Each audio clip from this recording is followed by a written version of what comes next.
Depois de muitos protestos, o país viu começar a ser debatida a reforma política no Congresso Nacional na semana passada. Em meio a muitas polêmicas, o plenário da Câmara dos Deputados em Brasília começou a discutir os temas inclusos na PEC 18207. As primeiras decisões foram por manter o atual sistema de eleição de deputados e vereadores, acabar com a reeleição para chefes do Executivo, cortar o fundo partidário de legendas sem congressistas e permitir doações de empresas a partidos e de pessoas físicas a partidos e candidatos. Para entender melhor como pensam os políticos a respeito dos projetos debatidos em Brasília, a TV Gaspar foi ouvir a opinião dos presidentes dos 5 principais partidos com assentos na Câmara Municipal de Vereadores: PT, PMDB, PSD, PP e DEM. E a maioria pareceu concordar com o sentimento dos eleitores de que o jogo político permanecerá praticamente igual. Nós não avançaremos pelo que está se vendo dentro daquilo que foi votado até agora com a proposta de reforma política, né?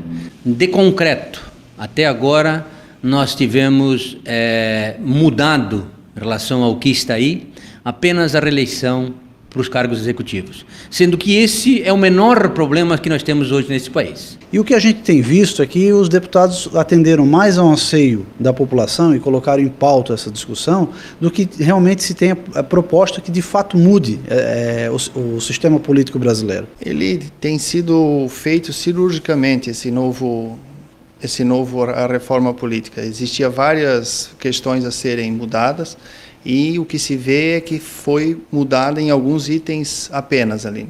A princípio, o único ponto que trará uma mudança maior será o fim da reeleição para os cargos executivos, de prefeito, governador e presidente.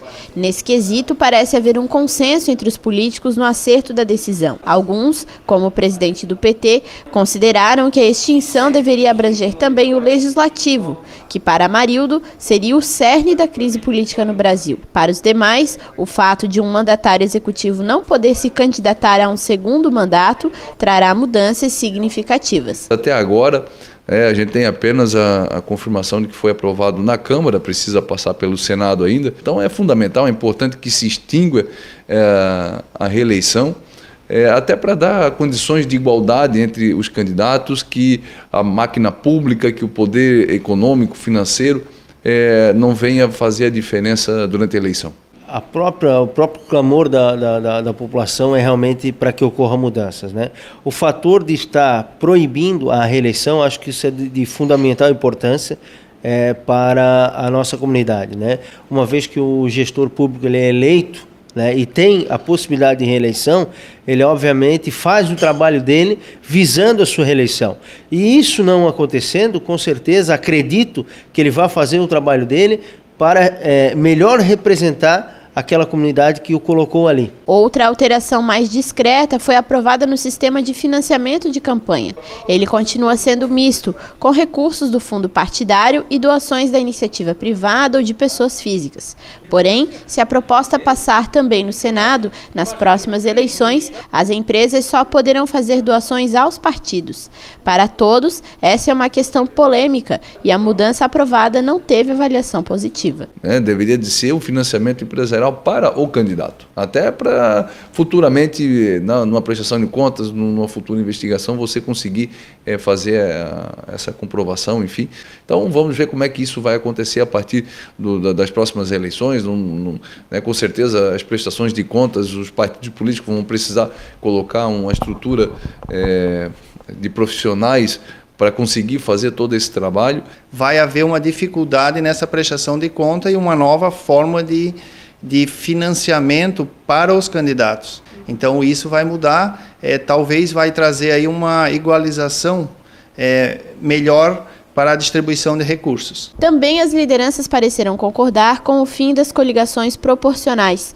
A maioria acharia positivo se ele tivesse sido aprovado, pois eliminaria a existência de tantas siglas pequenas que enfraquecem a instituição partidária. No entanto, a Câmara dos Deputados acabou não aprovando a matéria. Para a maioria dos presidentes, essa seria uma das maneiras efetivas de moralizar um pouco mais a política no Brasil. O que a gente precisa ter, e isso só o tempo vai trazer, é um amadurecimento da democracia. né? As pessoas têm que aprender a votar, têm que aprender a cobrar, e isso não se aprende rapidamente, né?